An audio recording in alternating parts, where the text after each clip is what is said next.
இந்த வீடியோ என் தனிப்பட்ட அனுபவம் மட்டுமே, நிதி மெக்கானிக் ஆலோசனை அல்ல. Hey guys, welcome to mister Viswa Karkar. நான் உங்கள் விஸ்வநாதன். இந்த பதிவில் நம்ம என்ன பார்க்க போறோம் அப்படின்னு கேட்டிங்கன்னா, ரொம்ப இன்ட்ரெஸ்டிங்கான பதிவுங்க. அதாவது என்னுடைய கார்ல நான் பார்த்தீங்கன்னா வந்துட்டு டேங்க் ஃபில் பண்றேன். டேங்க் ஃபில் பண்ணும் பொழுது அவங்க சொன்னாங்க 37 லிட்டர் பிடிக்கும் அப்படின்ற மாதிரி சொன்னாங்க. என்னுடைய car Maruti France delta plus காருக்கு. ஸோ எனக்கு என்ன டவுட்னா, அதுல பாயிண்ட் சின்ன சின்னதா ஒரு கோடு இருக்கு பாத்தீங்களா, சைட்ல வருது பாருங்க. அந்த சின்ன சின்ன டாட்ல வரும் பாத்தீங்களா, ஒரு கோடுக்கு இவ்வளவு, ஒரு கோடுக்கு அப்படியே ஏறிக்கிட்டே இருக்கும், பெட்ரோல் அடிக்க. அப்போ ஒரு கோடு எவ்வளவுதான் ஃபியூல் பிடிக்கும், அந்த ஒரு கோட்டுக்கு நம்ம வரணும்னா எவ்வளவு பெட்ரோல் அடிக்கணும் அப்படின்ற ஒரு கேள்வி. ஸோ இந்த கேள்வியை தான் நான் ரொம்ப நாளா கால்குலேஷன் போட்டு செக் பண்ணி, ஸோ மற்றவங்க ஈஸியாக கண்டுபிடிச்சிருக்கலாம், பட் என்னுடைய அறிவு கெட்டின மாதிரி கொஞ்சம் நிறைய பேர்கிட்ட கேட்டு, இந்த மாதிரி ஃபீல்டில் இருக்காங்க பார்த்தீங்களா, அவங்கள்ட்ட கேட்டு, ஷோரூமில் கேட்டால் ஒரு சுக்கும் தெரில. அவங்க பின்னாடி ஃபோல்ட் பண்ணுற பார்த்தீங்களா சீட்டு, அதே தெரில அவங்களுக்கு எந்த லட்சத்தில் இருக்குது பாருங்க. காரு சேல் பண்ணுறதுக்கு முதல்லலாம் பயங்கரமாக சொல்லுவாங்க, இருக்கிற இன்ச் பை இன்ச்சு சொல்லுவாங்க. பட் இப்போல்லாம் அந்த ஃபோல்டு பண்ணுறதே இல்லை. இந்த கொடுமை என்னன்னா, அதை ஒரு வருஷமா எனக்கு தெரியல. சர்வீஸ் சென்டருக்கு போய் கேட்டா, சர்வீஸ் சென்டர்ல வந்துட்டு அவங்களுக்கு தெரியல. சர்வீஸ் சென்டர்ல கேட்கும் பொழுது வந்துட்டு, சார் இந்த மாடலுக்கு அது வராது சார், ஃபோல்டு பண்ற மாடல் வராது சார். அதான் யோசனை, ஐயோ வேகனாருக்கே கொடுக்கும்பொழுது மாருதி ஃப்ரான்ஸ் டெல்டா பிளஸ் 10 லட்ச ரூபா காருக்கு கொடுக்க மாட்டாங்களாயா அப்படின்ற மாதிரி யோசிச்சுட்டு நான் விட்டுட்டேன். எனக்கு அதுக்கு அவசியம் இல்லாதனால அதை நான் அழுத்தி பார்க்கல. அதுக்கப்புறம் சன்ஃபிலிம் மோட்டர் போனோம் பார்த்தீங்களா, அசால்ட்டா அந்த சன்ஃபிலிம் மோட்டர் இதுல ஒரு அழுத்தி இப்படி இழுத்து கீழே தள்ளி விட்டாரு. ஐயோ என்னையா பண்ண அப்படின்னு கேட்டா, இங்கதான் லாக் இருக்குல்ல அப்படின்ற மாதிரி உள்ட்ரா காட்டுறாரு. சீட்டு உடைய மூடி வச்சிருப்பாங்க, அதுல காட்டுறாங்க. ஸோ இந்த லட்சத்துல இவங்கள்ட்ட பெட்ரோலை பத்தி கேட்டால் தெரியவா போகுது? சுத்தமா தெரியாது. சாதாரண சிம்பிளா சீட்டுல இருக்கிற விஷயத்த தெரியல இவங்களுக்கு. சரி, ஓகே, அவங்கள விட்டு தள்ளுங்க, அவங்கள பத்தி பேசணும், நம்ம தான் டைம் வேஸ்ட். ஓகே, அதாவது இப்ப என்ன அப்படின்னு கேட்டீங்கன்னா, நம்ம வந்துட்டு கார் இருக்கு நம்மளுடைய கார்ல. ஸோ இப்போ என்னுடைய கார் கால்குலேஷனுக்கு சொல்றேன். என்னுடைய கார் கெப்பாசிட்டி அப்படின்றது பார்த்தீங்கன்னா 37 லிட்டர் அப்படின்னு சொல்றாங்க. ஸோ 37 லிட்டர்ல எனக்கு வந்துட்டு அந்த பெட்ரோல் கோடு காமிக்குது பார்த்தீங்களா, அந்த கோடு அப்படின்றது கிட்டத்தட்ட ஒரு 10 கோடு அப்படின்றது இருக்குது. அப்போ இந்த 10 கோடுக்கும் நான் வந்துட்டு ஒரு டைம் லாங் போயிருந்தேன். எப்போ எங்க போயிருந்தேன், திருவண்ணாமலை தான் அடிக்கடி போவேன். நான் ஒரு வருஷத்துல 2-3 தடவை போயிட்டு வந்துடுவேன். திருவண்ணாமலை போகும்பொழுது எனக்கு வந்துட்டு கிட்டத்தட்ட ஒரு 100 கிலோமீட்டர் கிட்ட வந்துட்டு எனக்கு ஒரு கோடு தான் குறைஞ்சிது. நானும் பார்க்குறேன், என்னடா குறையவே இல்லை, என்னடா நடந்துட்டு இருக்கு அப்படின்ற மாதிரி வந்துட்டு நானும் வண்டியை இது பண்ணி டிரைவ் பண்ணி போயிட்டே தான் இருக்கிறேன் நான். ஸோ ஒரு கோடு தான் குறைஞ்சிச்சு. இங்கேருந்து செங்கல்பட்டு தாண்டி, செங்கல்பட்டுல நம்ம அந்த 99 காஃபே இருக்கு பார்த்தீங்களா, அந்த 99 போய் அங்கேயும் வந்துட்டு எனக்கு குறையல, அந்த கோடு அப்படின்றது குறையல. எனக்கு ஆச்சரியமா இருந்துச்சு, ஒருவேளை முள்ளு ரிப்பேர் ஆயிடுச்சா, ஒருவேளை ரீடிங் ஒர்க் ஆகலையா, டேங்க்ல ஏதாவது ப்ராப்ளமா? ஏன்னா லாஸ்ட் டைம் வந்துட்டு இதுல விட்டுருந்தேன், டி நகர்ல பார்க்கிங் இதுல விடும்போது இப்படி நேரா இப்படி ஏற்றுவாங்க பார்த்தீங்களா, அந்த மாதிரி ஏற்றிட்டு இருக்காங்க போல. அப்படி யோசிச்சுட்டு இருந்தேன் நான். ஸோ அப்போதான் என்னடா நடந்துட்டு இருக்கு அப்படின்ற மாதிரி கடுப்பாயிடுச்சு எனக்கு. அந்த ஏன்னா 99 கிலோமீட்டருக்கு போயும் ஒரு கோடு கூட குறையலாம், அப்போ என்னங்க அர்த்தம் வந்து அது? அப்போ வந்து 10 கோடுங்கன்னா 1000 கிலோமீட்டரா போவா? 100 கிலோமீட்டர் வச்சுட்டு 1000 கிலோமீட்டரா? 37 லிட்டர் போட்டா 1000 கிலோமீட்டரா போகும்? அது எங்கேயோ போகுது இல்ல, அப்படி நம்ம இது பண்ண முடியாது. ஸோ அதான் ஒரு கோடு கணக்குக்கு நான் சொல்றேன் நான். அப்போ எனக்கு ஒரு டவுட் என்னன்னா, அப்போ ஒரு கோடு எத்தனை கிலோமீட்டர் மைலேஜ் தரும்? அப்போ ஒரு கோடு கால்குலேஷனுக்கு எத்தனை லிட்டர் டேங்க்ல இருந்து அது எடுத்துக்கும், அதாவது ஃபியூலுக்கு. அப்ப அந்த கோடு கால்குலேஷன் என்ன அப்படின்றத வந்துட்டு யோசிக்க ஆரம்பிச்சேன். அப்ப யோசிக்க ஆரம்பிச்சு ஒவ்வொருத்தரா கேட்டு, அது நான் ஒரு 5-6 மாசத்துக்கு முன்னாடி யோசிக்க ஆரம்பிச்சேன். அதுக்கப்புறம் ஒவ்வொருத்தரா கேட்டு டீட்டெயில் எல்லாம் தெரிஞ்சுக்கிட்டு ஒரு விஷயம் சொல்றேன்னா கரெக்டா சொல்லணும் இல்லைங்களா? ஸோ அதனால நான் என்ன பண்றேன்னா, கண்டிப்பா வந்துட்டு இதை நம்ம இது பண்ணி ஆகணும் அப்படின்றதுக்காக தான் சரி தெரிஞ்சுக்கிட்டு எல்லாத்தையும் டீட்டெயில் எடுத்துட்டு வந்துட்டு வீடியோ அப்படின்றது போறேன். அதுக்கப்புறமேட்டுக்கு எனக்கு 99 காஃபே தாண்டி ஒரு கரெக்டா 1 கிலோமீட்டர்ல வந்து எனக்கு டப்புன்னு ஒரு கோடு வந்துட்டு மறைஞ்சுது.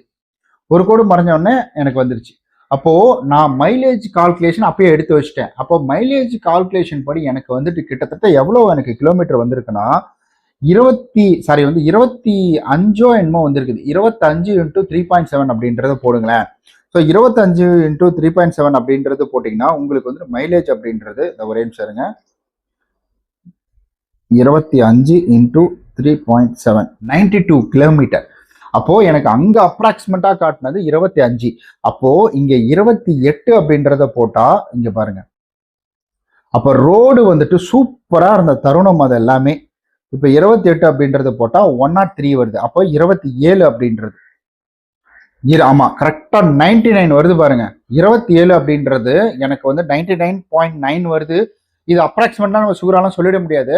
ஸோ அந்த இடத்துல 27 × 37 அப்போ உங்களுக்கு எனக்கு மைலேஜ் அப்படின்றது ஒரு லிட்டருக்கு 27 கிலோமீட்டர் தருது அப்படின்றத நான் அந்த இடத்துல 25 தான் நான் போட்டேன் நான். இப்போ கால்குலேஷன் போடும்போது எனக்கு தெளிவாக இன்னும் தெரியுது. ஸோ அப்போ வந்துட்டு ஒரு கோடுக்கு நம்ம வந்துட்டு மைலேஜ் இவ்வளோ வருது அப்படின்றத வந்து புரிஞ்சுக்கிட்டேன்.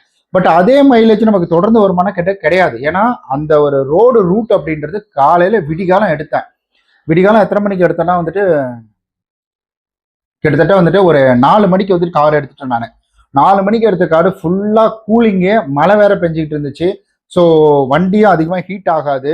அது மட்டும் இல்லாமல் வந்துட்டு ஏசிக்கும் வேலை கிடையாது. ஏசியும் கம்ப்ரஸர் ஆஃப் ஆகிடும். ஸோ அது மட்டும் இல்லாமல் ரோடு ஒரே ஸ்ட்ரெயிட்டு, எந்தவித டிராஃபிக் அப்படின்றதும் இல்லாதனால எனக்கு இது கிடைச்சது. ஸோ இதை முடிச்சுட்டு நான் வந்துட்டு அடுத்தது போகும்பொழுது திருவண்ணாமலை போகிறதுக்குள்ள எனக்கு 2 கோடு. அங்கேருந்து என்ன உங்களுக்கு வந்துட்டு 80 கிலோமீட்டர் தான் வரும். ஸோ இது 99லேருந்து உங்களுக்கு 67 இன்ட்டு இங்கே ஒரு 20லேருந்து 80 கிலோமீட்டர் அப்படின்றது வரும். 80-87 கிலோமீட்டர் வரும். ஸோ அதில் பார்த்தீங்கன்னா 90 கிலோமீட்டர் கூட வரும். அந்த இடத்துல எனக்கு 2 கோடு அப்படின்றது ட்ராப் ஆச்சு. ரிட்டர்ன் வரும்பொழுது எனக்கு கிட்டத்தட்ட வந்துட்டு 3 கோடு அப்படின்றது ட்ராப் ஆச்சு. எப்படியா இருந்தாலும் எனக்கு ஒரு 6 கோடு அப்படின்றது குறைஞ்சிது. அப்போ ஒரு லிட்டர் வந்துட்டு எனக்கு ஸோ ஒரு கோடு அப்படின்றது பார்த்தீங்கன்னா 3.7 லிட்டர் அப்படின்றது வருது. அதாவது 3 லிட்டர் 700 ml அப்படின்றது வந்துட்டு வருது.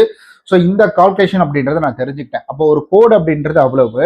அப்போ ஒரு கோடுக்கு நான் எவ்வளவு செலவு பண்றேன் அப்படின்னு கேட்டீங்கன்னா கிட்டத்தட்ட வந்துட்டு 370 ரூபா செலவு பண்றேன். அப்போ 370 ரூபாயை வச்சு நான் இங்கிருந்து 100 கிலோமீட்டர் போயிருக்கேன்னா எவ்வளோ ஆச்சரியமான ஒரு விஷயம் அப்படின்றத பார்த்துக்கோங்க. ஸோ மைலேஜ் அப்படின்றது நம்ம ஓட்டுற ஸ்கில்ஸ் இருக்கு, கிளைமேட் இருக்கு, இந்த மாதிரி நிறைய விஷயங்கள் அப்படின்றது இருக்கு. ஸோ இது ஒரு அப்ராக்சிமேட்டான ஒரு கணக்கு தான். அப்போ உங்க காருடைய டேங்க் கெப்பாசிட்டி எவ்வளோன்னு பாருங்க. இப்போ உங்களுக்கு வந்துட்டு 40 லிட்டர் இருக்குன்னா அப்போ 4 லிட்டர் வந்துட்டு ஒரு கோடுக்கு அப்படின்றத கால்குலேட் பண்ணிக்கோங்க. ஏன்னா 40 லிட்டர் இருக்கும், 50 லிட்டர் இருக்கும், 60 லிட்டர் இருக்கும், மேக்ஸிமம் எனக்கு தெரிஞ்சு 72 லிட்டர் வரைக்கும் இருக்கும்னு நினைக்கிறேன் எஸ்யூவி இந்த கான்செப்ட் அப்படின்றதுல. ஸோ அதில் பார்த்தீங்கன்னா உங்களுக்கு வந்துட்டு ஒரு கோடு கால்குலேஷன் அப்படின்றது இப்படி தான் பண்ண முடியும். அப்போ 40 லிட்டர் வருது, 10 கோடு தான் அதிகபட்சமாக அதில் இருக்கும். அப்போ 40 லிட்டர்னா உங்களுக்கு வந்துட்டு இங்கே ஒரு கோடுக்கு வந்து 4 லிட்டர் அப்படின்றது வந்து கால்குலேட் பண்ணிக்கோங்க. 50 லிட்டர்னா ஒரு கோடுக்கு 5 அப்படின்றது கால்குலேட் பண்ணிக்கோங்க. ஸோ இப்படி தான் நம்ம வந்துட்டு கால்குலேட் அப்படின்றது பண்ணணும். ஸோ நீங்கள் உங்கள் காருக்கு இந்த மாதிரிலாம் கால்குலேட் பண்ணி பார்த்துருக்கீங்களா அப்படின்றத கீழே மறக்காமல் வந்துட்டு கமெண்ட் பண்ணுங்க. ஸோ நான் என் காருக்கு அடிக்கடி இதெல்லாம் செஞ்சு பார்ப்பேன். நான் ஏதாவது ஒரு விஷயம் நோண்டிக்கிட்டே இருப்பேன் நான். அந்த வகையில் இது ஒரு அனுபவத்தில் தெரிஞ்சுக்கிட்ட விஷயம். ஸோ உங்கள்கிட்ட பகிர்ந்துக்கணும் அப்படின்றதுக்காக தான் இந்த ஒரு வீடியோ அப்படின்றத நான் உருவாக்கியிருக்கேன். ஸோ உங்களுக்கு வேற ஏதாவது கேள்விகள் இருக்கு, இது ரிலேட்டடான கேள்விகள் இருந்துச்சுன்னா கீழே மறக்காம வந்துட்டு கமெண்ட் பண்ணுங்க. உங்க கார்ல நீங்க இதை எப்ப கண்டுபிடிச்சீங்க? வாங்கி உடனே கண்டுபிடிச்சிட்டீங்களா, இல்லை வாங்குறதுக்கு முன்னாடியே கண்டுபிடிச்சிட்டீங்களா, இல்லை இதெல்லாம் சாதாரண மேட்டர் தானே, இது தெரியாதா அப்படின்னு கேட்டீங்கன்னா ஸோ எனக்கு அப்ப தெரியாது. அதனால நான் இப்ப தெரிஞ்சுக்கிட்டேன். ஸோ என்னுடைய மைலேஜ் அப்படின்றது இதை சொல்லணும் அப்படின்றதுக்காக தான்.